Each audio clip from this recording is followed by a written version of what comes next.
제인이라고 하는 이름을 가진 대학교 4학년 여학생이 있습니다. 이 학생은 강의가 마치면 친구들하고 어울리지 않고 곧장 유치원으로 달려갑니다. 그 유치원에는 바로 이 학생이 너무나도 사랑하는 예쁜 딸 준이라고 하는 이름의 그런 딸이 있습니다. 이 딸이 유치원이 마치기를 기다리고 이제 이 딸을 데리고 집으로 갑니다. 근데 사람들이 이 제인 뒤에서 그 딸을 데리고 가는 이 학생 뒤에서 수군거립니다. 어떻게 저기 어린 여학생이 딸을 낳았는가? 어떻게 저 딸을 갖게 되었는가? 혹시 잘못된 그런 일이 있었던 것은 아니냐? 원조 교제가 아니냐? 그런 말들로 사람들이 뒤에서 수군거립니다.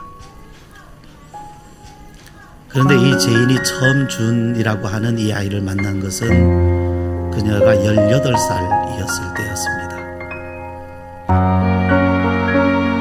길을 가는데 가방이 있고 그 큰 가방 안에는 한 갓난아이가 เธอชื่อเจน 버려져 เป็นนักศึก 있었어요. ษาปีที่ 길가에 버려진 4 เธอเป็น 채 คนเก็บตัว 있는 ไม่ 그 สูงสิงกับใคร 아기를 그냥 두고 갈 수가 พอ 없어서 ถึงเวลาเลิกเรียน 그 เธอก็มักจะ 아기를 รีบกลับบ้านเร็วเสมอ 그때부터 키우기 시작한 것입니다.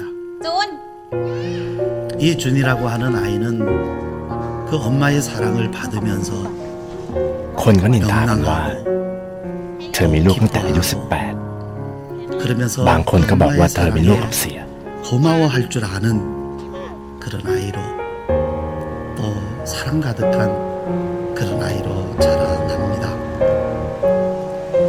하루는 이 준의 선생님이 묻습니다.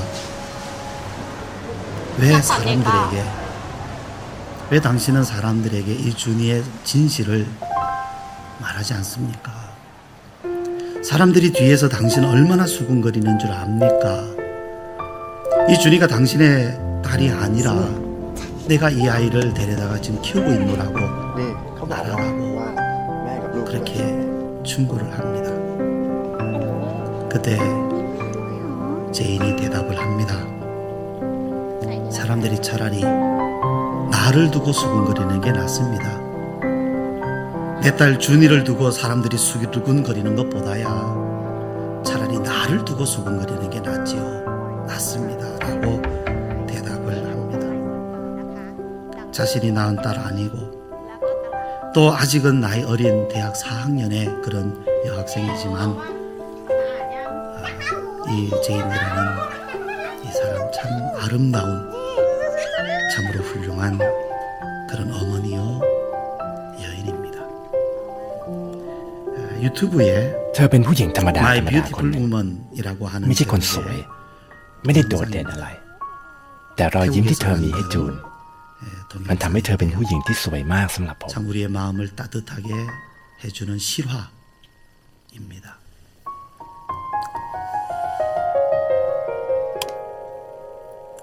사람은 무엇으로 사는가? 사람은 무엇으로 사는가? 먹어야 되지요? 입어야 되지요? 그런데 정말 사람이 무엇으로 사는가라는 질문이 있습니다. 톨스토이의 단편 그 소설 제목이 바로 사람이 무엇으로 사는가라는 그러한 제목이 있는데요. 그 내용을 보면 하나님은 미하일이라고 하는 천사를 땅에 내려보내면서 사람들이 무엇으로 사는지 알아보게 했습니다. 천사가 이 땅에 와서 사람의 모습으로 살면서 이렇게 살펴보니까 이 사람들이요, 자기는 불행한 중에도 다른 사람을 위해서 희생하고 살아가는 그런 모습을 보게 됩니다. 자신은 불행한 삶을 살면서도 그 불행한 중에도 다른 사람을 생각하고 도와주고 보살피고 어려운 사람들을 생각하고, 천사가 그것을 보면서 사람들의 마음속에는 하나님의 사랑이 들어있구나. 우리 사람의 마음속에는 하나님의 사랑이 들어있구나 하는 것을 발견하고 미소를 짓습니다. 그리고 결론을 내립니다. 사람은 무엇으로 사는가? 사랑으로 산다. 사람은 사랑으로 산다. 그래서 사람은요, 사랑할 때 가장 행복합니다. 사랑할 때 가장 만족합니다. 우리는 우리의 영혼에게 질문을 던지게 되죠. 내 영혼아, 너는 도대체 무엇으로 너는 만족할 수 있겠느냐? 내 영혼아, 내 마음아, 너는 도대체 내가 너에게 어떻게 해주면 너는 만족할 수 있겠느냐? 너는 정말 행복할 수 있겠느냐? 맛있는 것을 먹으면, 좋은 일을 많이 보면 그런 만족할 수 있겠느냐? 우리의 마음은, 우리의 양심은 정직하게 대답을 합니다. 사랑입니다. 사랑할 때, 사랑받을 때 가장 행복합니다. 그런데 보십시오. 여러분, 우리가 가진 찬송가 503장에 보면요, 이 세상에 이러한 사랑이 메말라 가고 있다. 사랑이 메마른 이 세상, 사랑 없는 세상에 대해서 탄식하는 그런 찬송이 있습니다. 그 가사를 보면 이렇습니다. 세상 모두 사랑 없어 냉랭함을 아느냐? 곳곳마다 사랑 없어 탄식 소리뿐일세. 곳곳마다 번민함은 사랑 없는 연고요. 측은하게 손을 펴고 사랑받기 원하네. 어떤 사람 우상 앞에 복을 빌고 있으며 어떤 사람 자연 앞에 사랑 요구하도다. 기갈 중에 있는 영혼 사랑받기 원하며 아이들로 소리질러 사랑받기 원하네. 사랑 없는 까닭에, 사랑 없는 까닭에. 여러분, 하나님께서 세상을 창조하셨습니다. 그리고 우리 사람을 지으셨는데 하나님의 형상으로 지으셨어요. 하나님은 사랑이십니다. 우리 눈에 보이는 형상이 하나님은 그런 형상을 가지고 계시지 않습니다. 그런데 성경에 보면 분명히 하나님은 형상이 있는데 그 형상은 사랑이라고 하는 형상입니다. 하나님은 사랑입니다. 이런 하나님의 형상으로 사람을 지으셨어요. 사랑이라고 하는 형상으로 사람을 지으시고, 우리 사람이 이 사랑을 받고 이 사랑 안에서 살도록 하나님은 만드셨습니다. 그리고 우리 사람의 마음 안에 사랑을 넣어주셨어요. 우리 사람의 마음 안에 사랑을 넣어주시는 분은 하나님이십니다. 저는 아무리 생각을 해봐도요, 진화론을 가지고는 사랑을 설명할 수 없을 것 같아요. 그냥 사람이 물질에서 어떻게 진화했다. 그럼 어떻게 사랑을 설명할 수 있겠습니까? 그 고귀하고 위대한 사랑을 뭐 어떻게 표현하고 어떻게 그것을 만들 수가 있겠습니까? 그러나 하나님은 사랑이십니다. 사랑이신 하나님이 하나님의 형상으로 사람을 창조하셨다는 말씀이 진리입니다. 그래서 우리 사람의 마음속에는 하나님을 닮은 사랑이 있어요. 누가 사랑을 가르쳐주지 않아도 이 사랑을 하고 싶어서 견디지 못하고 또 이 사랑을 받고 싶어서 견디지 못해야 합니다. 그래서 유머처럼 하는 이야기지만은 부모가 자식을 20년 동안 애지중지 그렇게 키워놨더니 단 20분 만에 남자 만나고 여자 만나가지고는 20분 만에 눈이 멀어버린다, 바보가 되어버린다라 그렇게 말하지 않습니까? 그만큼 이 사랑이라고 하는 것은 우리에게 얼마나 큰 비중을 차지하는지 모릅니다. 우리 하나님은 사랑이십니다. 그리고 우리 사람을 하나님의 형상 그 사랑으로 지으셨기 때문에 계속해서 우리 마음속에 이 사랑이 흐르도록 하시는 분이 하나님이십니다. 여러분, 우리 마음속에요, 사랑이 가득하면 사랑하는 것이 어렵지 않습니다. 만약에 여러분, 제가 엄청나게 많은 돈을 가지고 있다고 하면 누가 어느 정도의 돈을 좀 빌려달라 또는 그냥 달라 할지라도 저는 부담이 없을 겁니다. 왜? 나는 돈이 많으니까. 자, 가지십시오. 당신 어려운 일 있습니까? 가지십시오. 당신 먹을 거 없습니까? 이거 가지고 식사하십시오. 공부할 학비 없습니까? 이거 가지고 공부하십시오. 얼마든지 줄 수 있을 것입니다. 굳이 욕심낼 게 뭐가 있겠습니까? 나는 많으니까. 내가 사는 동안에 그거 다 쓰지도 못할 거 그냥 사람들에게 다 나눠줘도 그게 별로 문제되지 않을 겁니다.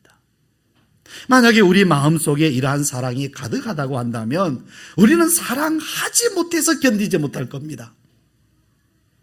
내가 어떻게 하면 사랑을 할 수 있을까? 내 사랑을 누구에게 줄까? 아마 그 마음 때문에 우리는 사랑 못해서 안달일 것입니다.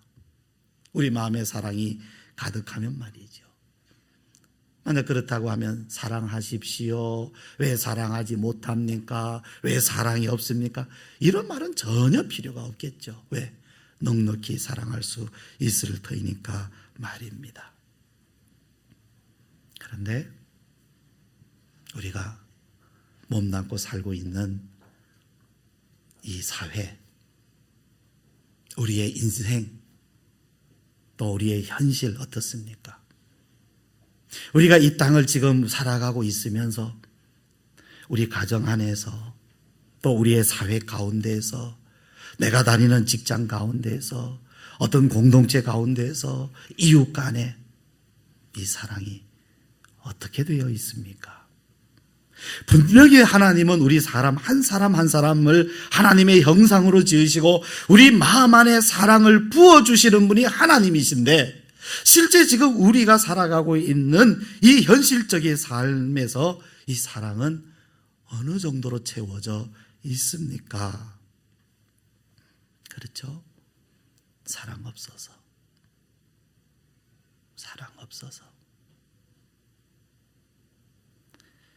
아파하는 사람들이 있어도 정말 마음 아파하는 사람, 슬퍼하는 사람이 있는데도 우리는 그 사람들의 마음을 잠시 공감 한번 해주는 일에도 우리는 인색합니다. 어려운 사람을 보면 아이고 어떡하다 저렇게 어려움을 당해서 바보같이 오히려 업신 여길 줄은 알아도 사람들이요 한번 그의 입장에서 생각하고 그를 동정하고 긍휼히 여기고 그 사람의 마음을 같이 나누어주는 이러한 일이 참 이 시대 가운데 우리의 현실 가운데 얼마나 메말라 있는가 하는 것을 봅니다. 이것이 우리가 늘 느끼며 살아가는 현실이지요. 그런데 보십시오, 여러분. 하나님은 우리를 하나님의 형상으로 지으셨는데 왜 오늘 우리들의 마음은, 이 시대 사람들의 마음은 그 사랑에 대해서 이렇게 메말라 있는 겁니까? 왜 하나님의 형상을 이만큼 이렇게 많이 잃어버리고 살아가는 그 이유가 무엇일까요? 성경이 말씀하고 있어요. 그 원인을 말씀하는데 그것은 사람이 죄를 범했기 때문이라고 말합니다. 하나님은 우리의 사랑의 공급자이십니다. 사랑의 원천이십니다. 그런데 우리가 죄를 범함으로 하나님과 멀어졌어요. 하나님과의 관계가 끊어졌어요.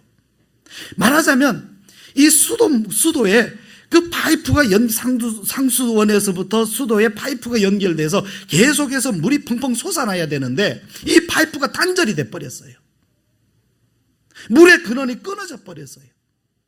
그러니까 수도꼭지를 아무리 열어도 물이 안 나오는 겁니다. 물이 나와야 되는데, 밥을 해야 되는데, 마셔야 되는데 물이 나오지를 못하고 있는 것입니다. 이 원인을 하나님은 말씀하기를, 성경은 말씀하기를 우리 사람이 범죄하여서 하나님을 싫어버리고 멀리 떠났기 때문이라고, 하나님과의 관계가 끊어졌기 때문이라고 성경이 말씀합니다. 이것이 우리의 현실입니다. 여러분, 성경은요, 먼 나라 이야기가 아닙니다. 바로 우리의 실제 삶을 반영하고 있습니다. 우리의 현실의 삶을 조명하고 있습니다. 우리가 실제 삶에서 느끼고 있는 그 일에 대해서, 그 원인에 대해서 성경은 정확하게 그것을 지적하고 보여주고 있는 것입니다. 그런데 예수님이 오셨습니다. 범죄한 우리 사람들을 위하여 주님 이 땅에 오셨습니다. 바로 우리에게 사랑을 주시러 오셨습니다. 주님은 우리에게 사랑을 주시러 오셨습니다. 사랑이 누굽니까? 하나님이십니다. 그러니까 사랑을 주시는 방법이 뭐냐 하면 주님 자신을 우리에게 주신 것입니다. 우리에게 어떤 것을 주신 것이 아니라 주님 자신, 사랑이신 주님 자신을 우리에게 주셨어요. 사랑이신 주님을 우리가 그분을 우리 마음 안에 영접하게 될 때에 다시금 우리 마음속에서는 하나님의 사랑이 흘러나오게 되는 것입니다. 성경은 이것을 영생이라고 말씀해요. 하나님이 세상을 이처럼 사랑하사 독생자를 주셨으니, 하나님이 세상을, 우리를 이처럼 사랑하사 하나님 자신을, 그 사랑을 우리에게 주셨으니 이 사랑을 믿는 사람은 멸망하지 않고 영생을 얻는다고 성경이 말씀합니다. 또한 오늘 우리가 읽은 이 말씀에 우리가 아직 죄인 되었을 때에 라고 말씀합니다. 8절 말씀에 우리가 아직 죄인 되었을 때에, 사랑하는 사람을 사랑하고 사랑받을 만한 사람을 사랑하고 사랑받을 만하지 않는 사람은 사랑하지 않는 것이 세상입니다. 용서할 만한, 용서받을 만한 사람은 우리가 용서합니다. 그러나 용서받을 만하지 못하다, 용서받을 자격이 없다 그러면 우리는 용서하지 않습니다. 이것이 세상입니다. 예수님이 말씀하셨지요. 너희가 사랑하는 사람들을 사랑한다면 이방 사람들보다 나은 것이 뭐냐? 너희가 사랑하는 사람을 사랑하면, 서로 좋아가지고 서로 사랑하고 그러면서 그 안에서 사랑한다면 그게 너희가 이방인보다 나은 것이 무엇이냐고 주님 말씀하셔요. 그러면서 주님은 우리가 아직 죄인 되었을 때에, 사랑받을 만하지 못할 때에, 사랑받을 자격이 없는 때에, 용서받을 수 없는, 용서받을 만한 자격 없는 때에 주님은 우리를 위하여 죽으셨습니다. 예수님은 다릅니다. 예수님은 세상과 다릅니다. 사랑받을 만하지 못한 사람들 위하여 죽으셨습니다. 우리가 죄 가운데서 벗어나려고 발부둥칠 때가 아니라 이미 그 전부터, 아직 죄 안에 있을 때 주님은 우리를 위하여 십자가를 지셨습니다. 죄 안에 있는 사람을 사랑하시고 구원하시려고 말이죠. 여러분, 만약에 예수님이요, 의인들만 사랑하신다면 죄인은 어떻게 구원받을 수 있겠어요? 만약에 예수님이 정말로 이쁜 사람, 착한 사람, 완전한 사람, 의로운 사람, 잘하는 사람, 이런 사람들만 주님이 사랑하신다면 못난 사람, 열심 없는 사람, 힘들어하는 사람, 완전하지 못한 사람, 실수 많은 사람, 허물 많은 사람, 죄 많은 사람은 어떻게 구원을 받을 수 있겠습니까? 어떻게? 그런데 예수님은요, 바로 이러한 죄인들, 허물 많은 사람들. 그래서 예수님은 이 땅에 계실 동안에도요, 일부러 더 세리들 더 만나셨고 장녀들 더 많이 만나셨어요. 왜냐하면 그들을 구원하시기 위해서입니다. 7절에 우리가 오늘 읽은 말씀 앞절에 보면 그런 말씀이 있죠. 의인을 위하여 죽는 자가 쉽지 않고 선인을 위하여 용감히 죽는 자가 혹 있거니와. 이제 세상이 그렇죠. 의인을 위하여 죽어주고 선인을 위하여서 용감히 죽는 자가 뭐 가끔 있다 이거죠. 뭐 그렇죠. 맞죠. 세상은 그래요. 의인들, 선인들을 위해서는 그들 위하여 희생도 해주고 봉사도 해주고 합니다. 그러나 예수님은 죄인들. 또 앞서 6절 말씀 보면 경건하지 않은 사람들. 내가 경건하지 못해서 예수님이 나 안 사랑하시나 보다. 내가 별로 경건하지 못해서, 내가 별로 경건한 사람이 아니라서 예수님이 나 같은 사람은 별로 은혜도 안 베풀어 주시고 기도 뭐 들어주시지도 않고 사랑해 주시겠는가. 근데 성경은 그 생각이 잘못됐다고 말씀해요. 그래 생각하지 말아라. 그거 아니다. 세상은 그래도 예수님은 그렇지 않다. 세상은 우리를 조롱하고 세상은 정죄를 해도 예수님은 정죄하지 않는다. 경건하지 않은 사람들을 세상은 정죄해요.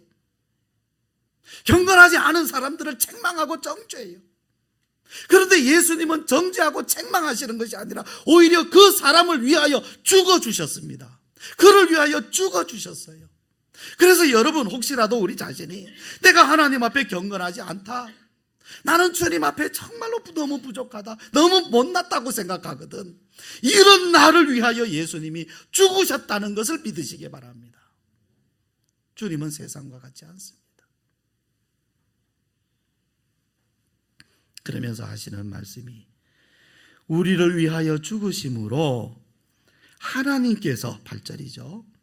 우리에 대한 자기의 사랑을 확증하셨느니라. 확증하셨다. 이 확증하셨다라는 이 단어가 다른 표현으로 입증했다는, 입증했다. 말하자면 보여주는 거예요. 보여주는 거예요. 보여주어서, 확실하게 보여주어서 입증하는 것. 그걸 여기 성경에 쓰여진 단어입니다. 보여줌으로 확증해 주는 것. 어떤 물건을 파는 사람이요, 이 물건 좋습니다라고 그냥 말만 합니다. 말로만 해요. 그럼 사람들은 그걸 어떻게 믿어요? 보자고 말이죠. 그 물건을 좀 보자고. 그래서 그 사람에게 딱 물건을 보여주고 실제로 그걸 사용도 하고 그걸 완전히 다 보여줍니다. 낱낱이 다 속이지 않고 있는 그대로 어떤 효과, 어떤 효능 있는지 다 알게 해줍니다. 그게 입증해 주는 거예요. 자, 보라고. 당신이 모르겠으면 이거 보시라고. 모르겠으면, 당신 잘 모르겠으면 이거 보십시오. 이렇습니다. 바로 그 뜻입니다. 하나님께서 우리를 사랑하신다. 하나님이 나 사랑하시는 거 내가 어떻게 알겠습니까? 하나님이 나를 사랑하신다는 거, 뭐 광고판에 보면 하나님 당신을 사랑하신다, 뭐 God loves you 뭐 이렇게 돼 있는데 정말 하나님이 나 사랑을 내가 어떻게 알겠습니까? 십자가 봐라. 십자가를 봐라. 이거다. 근데 여러분, 하나님은요, 십자가에서 하나님의 사랑을 우리에게 확증해 주셨는데 이 확증이 또 한 군데 일어나야 할 곳이 있어요. 어딜까요? 이 확증이 바로 우리의 마음 안에서입니다. 역사적으로 하나님은 예수님을 이 땅에 보내셔서 역사적으로 이 사랑을 확증해 주셨어요. 그 십자가로 확증해 주셨어요. 그러나 이 확증이 또 한 군데 필요한 것은 바로 우리 마음입니다. 우리 마음에 이 확증이 들어와야 됩니다. 변치 않는 역사적 사실이지만 우리 마음 안에서 이것이 확증이 돼야 돼요. 누가 하겠습니까? 성령입니다. 예수님은 역사 안에 이 땅에 오셔서 십자가 지심으로 확증해 주셨어요. 그 확증하신 사랑, 그 구원을 오늘 우리들에게로 가지고 오셔서 우리 마음 안에서 각 한 사람 한 사람 마음 안에서 확증을 주시는 분이 바로 성령이십니다. 성령이 우리 마음 안에 오실 때 우리는 이 확증을 우리 안에 가지게 되는 것입니다. 그래서 오늘 우리들에게 성령은 절대적으로 필요한 분이에요.